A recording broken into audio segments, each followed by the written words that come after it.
हरे कृष्ण। ओम नमः भगवते वासुदेवाय।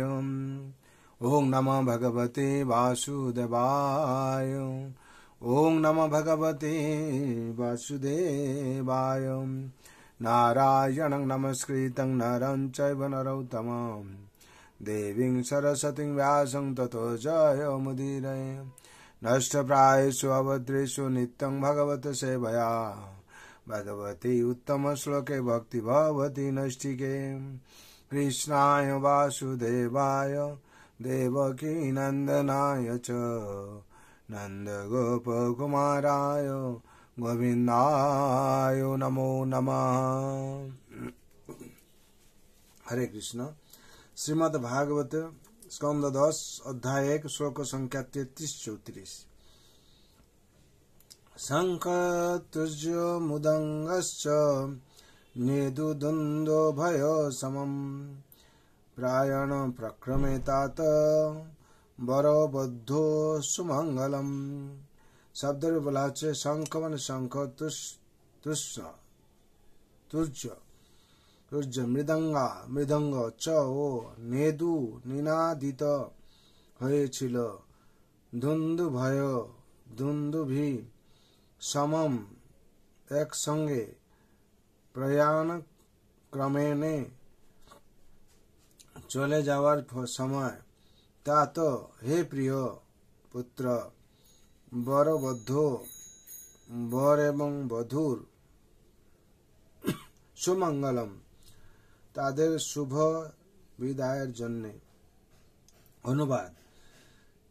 हे वत्स परीक्षित, बर एवं बधू যখন যাত্রার জন্য প্রস্তুত হয়েছিলেন তখন তাদের যাত্রার শুভ কামনা করে শঙ্খ, তুর্য, মৃদঙ্গ এবং দুন্দুভি যুগপৎ নিনাদিত হয়েছিল। 34 নম্বর শ্লোক। পথি প্রগহীনং কংস মাভাস্যাহ শরীরভাকম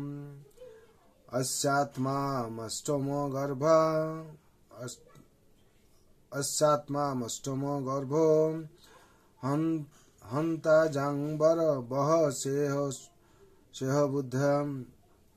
शब्द बोला है पथि माने पथे, प्रगहीनम पथेर अश्व चालनाकारी,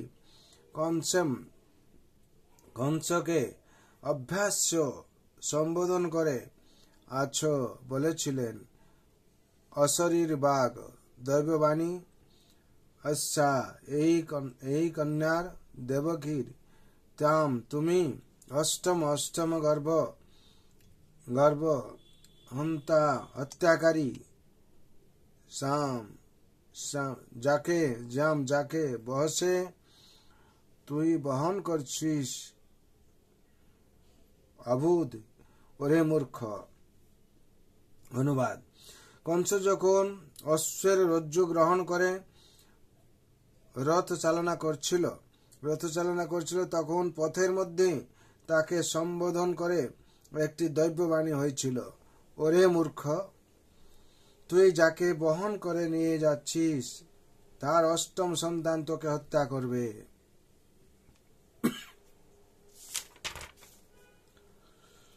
দৈববাণী ঘোষণা করেছিল অষ্টম গর্ভ,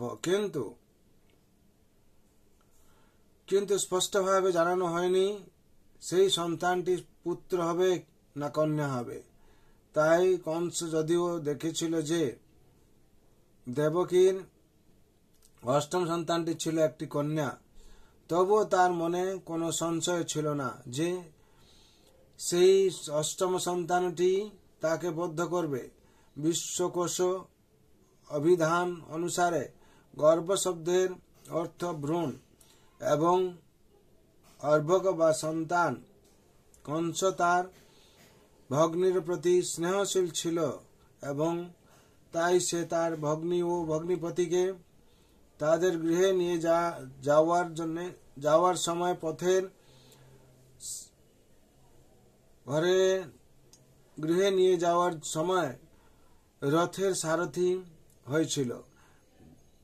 দেবতারা কিন্তু চাননি যে কংস তার ভগ্নির প্রতি স্নেহপরায়ণ হোক, এবং তাই তারা অদৃশ্যভাবে কংসকে তার ভগ্নির প্রতি অপরাধ করতে অনুপ্রাণিত করেছিল। অধিকন্তু মরীচির 6 পুত্র অভিশপ্ত হয়েছিল যে তারা দেবকীর গর্ভে জন্মগ্রহণ করে কংসের হস্তে নিধন হয়ে উদ্ধার লাভ করবে। দেবকী যখন জানতে পেরেছিলেন যে ভগবান তার গর্ভে আবির্ভূত হয়ে কংসকে হত্যা করবেন, তখন তিনি পরম আনন্দ অনুভব করেছিলেন। এখানে বহস শব্দটি তাৎপর্যপূর্ণ, কারণ সেই ভবিষ্যৎবাণী কংসকে ধিক্কার দিয়েছিল যে তার শত্রুর মাতাকে বহন করে সে ঠিক একটি ভারবাহী পশুর মতোই কার্য করছিল। এখানে বিশেষ করে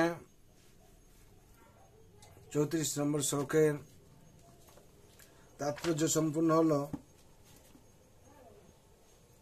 এখানে বিশেষ করে বলা হচ্ছে যে কি কংস যখন তার ভগ্নীকে নিয়ে যাচ্ছিল রথে, তখনই দৈববাণী হয় যে দেবকীর অষ্টম গর্ভের সন্তান তাকে হত্যা করবে। কিন্তু সেই সন্তান পুত্র কি কন্যা এখানে কিছু বর্ণনা করা নেই।